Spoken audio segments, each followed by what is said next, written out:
Welcome back to On the Porch. Okay, so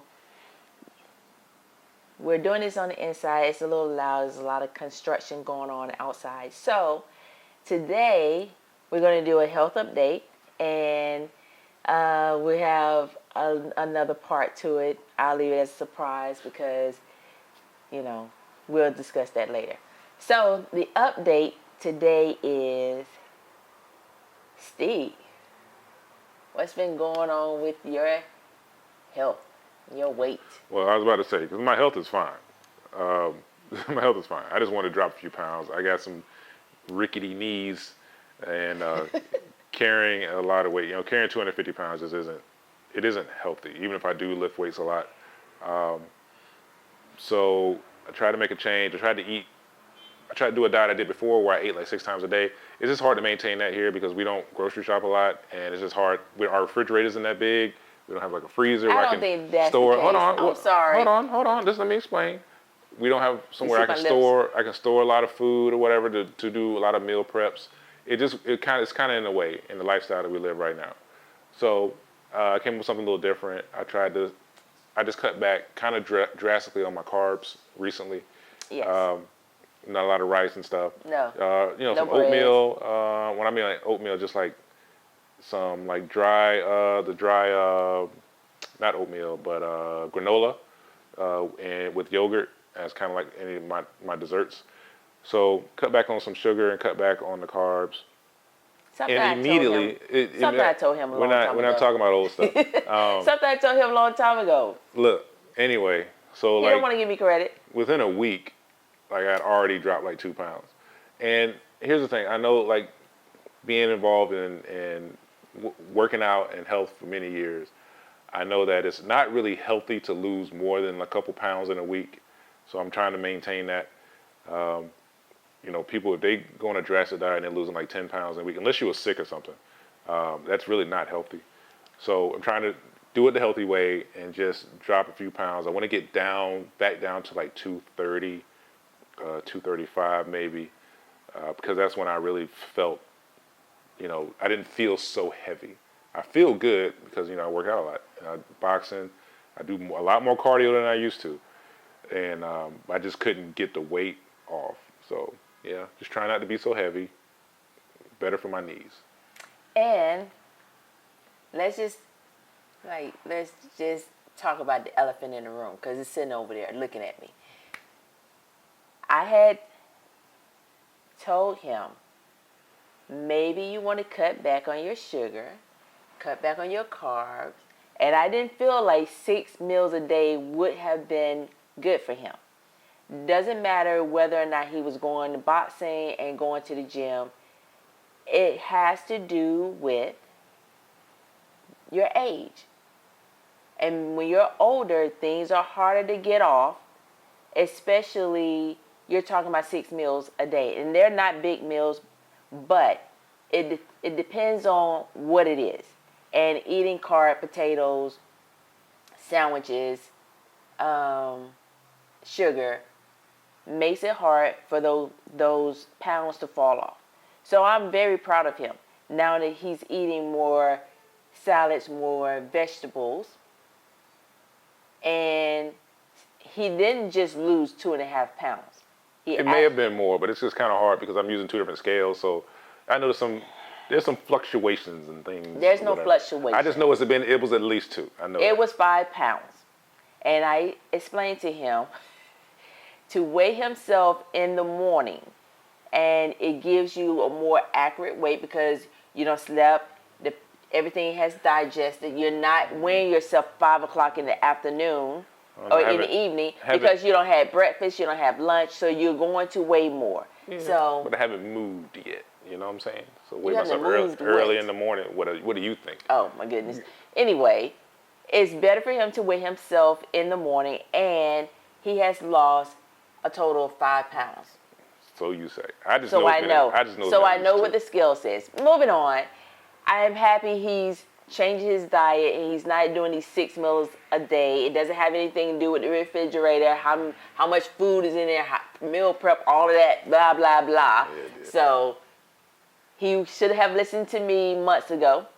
But we're here now. So I'm glad he's down. I am down 12 pounds. And I was already doing salads. I don't consume a lot of dairy. I don't consume a lot of sugar. Like I said previously, you should only consume 6 teaspoons of sugar. So that's basically what I eat. My sugar mainly comes from eating fruits. I try not to, I had to cut back on my oranges because I was consuming too much sugar when I was eating oranges. But you were juicing them a lot. When I was juicing them, because I don't really eat oranges, but when I juice them, I'm drinking more than 4 ounces of juice. So I cut back on that. I eat more bananas, more green apples, strawberries, not too many pineapples. So, and I drink celery juice every day. And I found that celery juice helps me sleep better. I don't know what it does. What else does it help with? It gives you, it's high in vitamin C. No, you in particular, what else does it help with?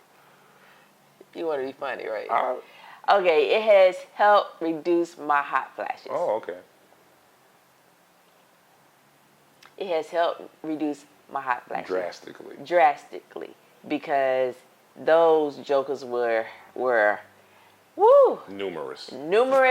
I was having at least 15 to 20 a day. No joke. And some of them were more intense to the point where you're looking at me, you're thinking something is wrong because I would literally start to sweat profusely. Her glasses would fog up. That's how much right on the bridge of her nose. It was crazy. Was coming off my body. And it wasn't just my face, it was my back. It was just, I was hot. Like, I had steam coming off of me. But anyway, the celery juice has helped a lot. And there's nothing in the celery juice. No lime, no lemon, no water. Just strictly celery juice has helped dramatically. So, I forgot where I was going when you said the other thing. Talking about health, right? So, they help with your health. So, we're going to talk about it. And I eat salads, and I put some videos up, shorts of the foods that I eat, and trust and believe they're not unhealthy.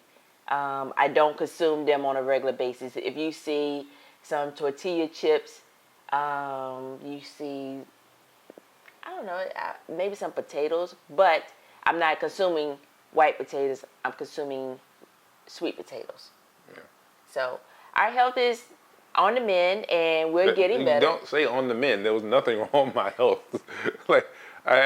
Seriously, y'all, I didn't have any issues. I just wanted to lose a few pounds. It was bad on my knees. Okay, moving on.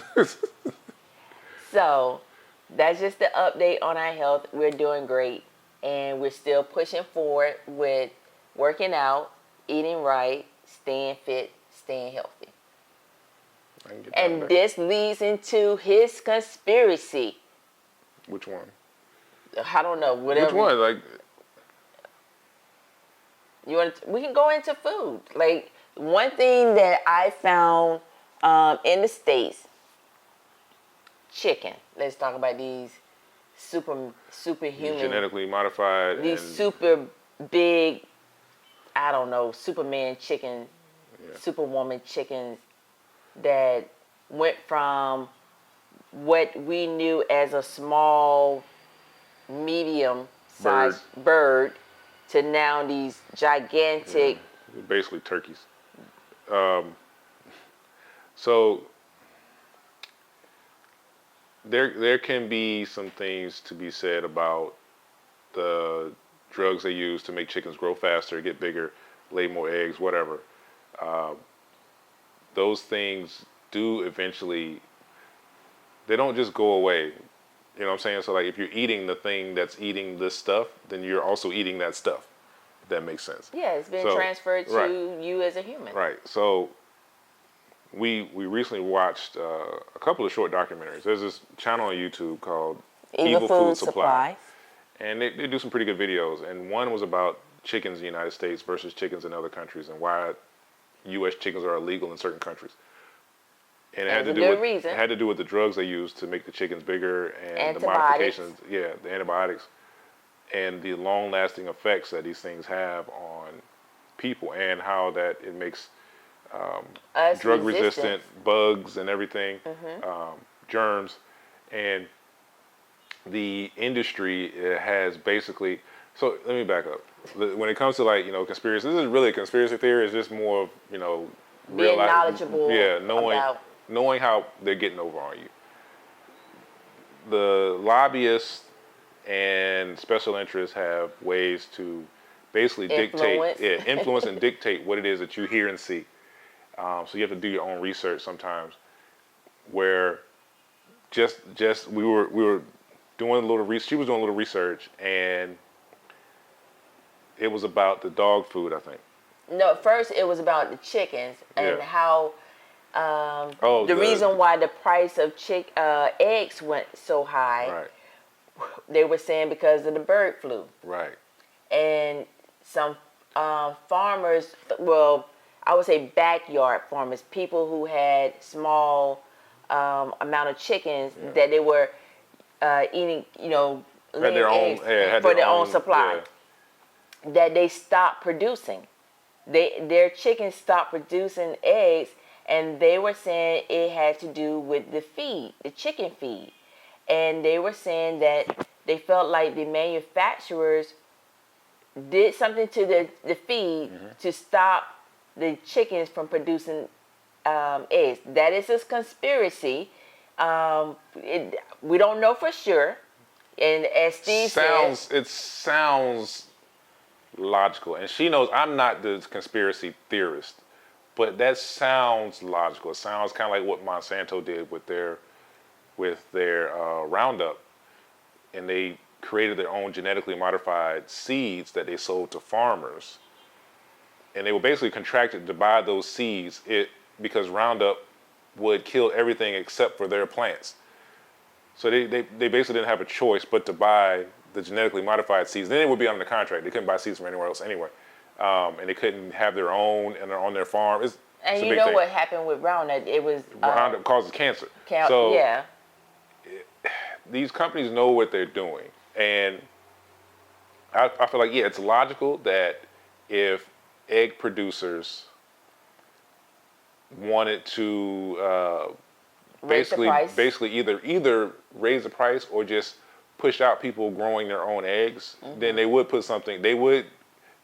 get something going with the feed companies to make it so that people's backyard chickens will lay less eggs. Now I don't know the separation. I don't know of how they separate the feed that goes to people with backyard chickens versus the feed that goes to other people. It was a mistake, and it just happened to hit. Right. Yes. And it created the bird flu virus. Right. Well, and then they had to kill all these the egg-laying chickens. And so this is the reason why the price of eggs went up to $8 a carton. Well, okay, so let's back up. Let's analyze that real quick. If, let's say to come up with a way for less eggs to be produced, the egg producers and the chicken, people came up with a plan. They said, okay, we're going to artificially increase the price of eggs. How do we do that? Because once a chicken starts laying, it's just going to keep laying for its entire life until it stops at whatever age. So maybe they came up with a plan to say, okay, we're going to put something in the feed to make all of our chickens lay fewer eggs, and then blame it on the bird flu, and then we're going to kill them. Or they artificially introduce that bird flu just to be able to say, yeah, we got to kill all these chickens and blah, blah, blah, blah, blah. Because I don't know, I may be wrong in this, but with the whole, price of eggs and all that increasing and chicken wing shortage or whatever, I don't recall, any of these chicken manufacturers and egg people going out of business. You know what I'm saying? Yeah, so if it was that serious, then but anyway. There was an article on the AP News, Fat Folks Egg Shortage Breeds Chicken Feed Conspiracy. Social media users claim to found a new culprit for sky-high egg prices, chicken feed. one of the largest egg producers in the country cut a deal with one of the largest feed producers in the country to change their feed formula so it no longer contains enough protein and minerals for chicken to produce eggs. This was based on what a Facebook user wrote in a post that was shared 2,000 times. They are now price gouging eggs to make bank. Todd Applegate, a professor in the poultry science at the University of Georgia, said there is no broad conspiracy. There is no broad conspiracy, he insisted. Beyond feed, there are a lot, and probably even more so, things from a management and from the bird's environment that creates different things that will cause her to either go out of production or lower her production. Now, Todd Applegate... Yeah, who is Todd Applegate? Todd Applegate is a professor at the University of Georgia, and he works for the Agriculture and Political Science Department. Now, the University of Georgia is also sponsored by the Georgia Poultry Federation. Right, and a bunch of other poultry people. Right. And the University of Georgia Federation also the president of that company is an alumni and the emeritus of that school. So in that federation, you have the National Chicken Council, the U.S. Poultry, the USDA, the U.S. Poultry and Egg Export Council, numerous sponsors and partners. So that information can be skewed. It definitely is skewed. It definitely is. So, you know... That's like if some, I don't know, professional, and I'm sure this has happened, just because they're a professor somewhere or whatever, comes out after an oil spill and says something like, well, the economic impact isn't that serious because blah, blah, blah, blah, blah, blah. But come to find out, whoever this person actually works for is, Exxon and Shell and all of these oil companies, then you can't believe what they're saying. Right, because a lot of time when they're donating or sponsor or a partnership with them, that information is going to be skewed because they're going to provide them with information they should share with the public to cover up a lot of the things they don't want to be found. Yeah. Tobacco industry, they knew 100 years ago that cigarettes cause cancer. They had all that research, but you think they want to just put it out there publicly? No, the image they put out publicly was that it's perfectly fine. Don't worry about it. Can't believe them. And that leads into when we talk about dog food. Yeah. And we found that dog food was it's a complete and utter scam. And let me just say this. First of all, if you have a dog, we love dogs. Quote-unquote mutt, mixed breed dog, is probably your best option when it comes to a dog's health, because wolves in the wild are supposed to intermingle not amongst their own group of wolves, but other groups, and they become more healthy, more resistant to diseases. All right, that's why if you have a purebred dog, there's a good chance that dog has some serious disease of some kind, depending on what kind of dog it is. Mutts can live anywhere; they're totally fine, and you can feed them anything. That being said, we used to have, when I was young, we had a dog. We lived in Alaska. That dog was half husky, half German Shepherd. And that dog, from the time after it was a puppy, matter of fact, I'm sorry, the only time the dog ate dog food, actual store-bought dog food, was when it was a puppy. When it got a little bit older and was able to just be outside, because it preferred to just be outside all the time, that dog only ate table scraps. Now, whatever we ate, pancakes, eggs, bacon. Was that healthy for the dog? I don't know, but that dog was perfectly fine, healthy as it was strong as an ox. That you should not give your dog raw meat. Okay, but who do these vets get influenced by? Table scraps, because it pushes the pet food industry to provide your dog with healthy food choices. And who helps fund some of this propaganda? The pet food industry. So, but the reason why we're bringing this up, we were reading that there are lawsuits being brought against the pet food industry because dogs were dying of liver disease, kidney failure, heart disease, just all types of diseases. And what I found from our own dog, who is a purebred pit, blue bull, pit, yeah. a blue pit. She had so many food allergies that she would eat the food, but then she would back off like, I don't want that. And just as a Or human, she would eat it and just have all kinds of issues. That her hair falls out. Yeah. She breaks out with rashes. But just think about you as a human. If you're eating something and eventually you eat too much of it, you're going to back off of it and be like, that makes me feel bad. Like dairy, you become lactose intolerant to dairy because your body's not breaking down the lactose enzymes or the enzymes from the lactose. You're going to say, no, I don't want that. I don't want this. I don't want to eat beef because beef makes you feel bad. So you have to start understanding why this dog doesn't want to eat dog food or pet food. So they know their body just like we know our bodies. And as you stated, dogs are what I'm trying to say, they're part of the lineage of the wolf. Right, they're basically wolves, and wolves are meat eaters. Right, and so when the pet food industry came about, it was to pull your dogs from eating food scraps from the table scraps, raw food, to buy into this product that is definitely not healthy. Right, so here's the thing: if you don't know about the dog food industry, it only came about. Pet food industry, I'm sorry. It only came about because when people started leaving farms and going into more urban areas, when people stopped having farms, they didn't have to buy animal feed. So, what are all these animal feed companies going to do with their processing plants and all this other stuff? But they can produce all this feed. Okay, well, let's turn it into pet food.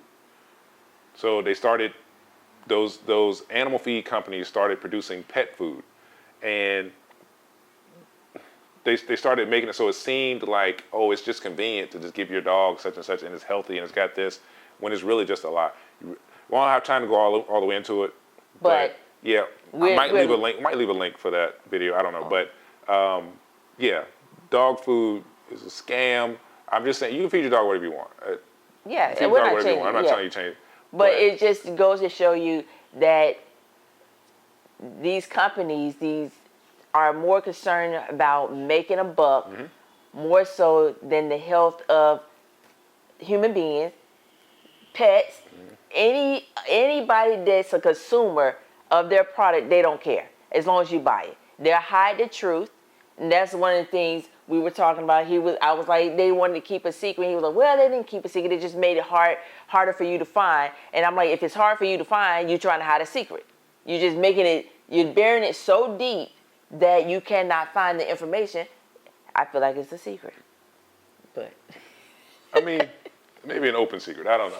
It's just, I feel like it's different from a conspiracy where everyone conspires to completely conceal the information versus the information is out there. You just have to know where to find it. Like, those are two different things to me. And you got to dig deep. Yeah. And you got to go do a very deep dive to find all the information. When you start finding this information, you're like, oh my gosh, information overload, because it's so devastating to see that we all know companies would do whatever it needs to do to make money. And it is at our expense as the consumer, and it jeopardizes our health, our pets' health, just for a buck. And until next time, thank you for watching On the Porch, and I hope you're enjoying our videos. Until next time, bye.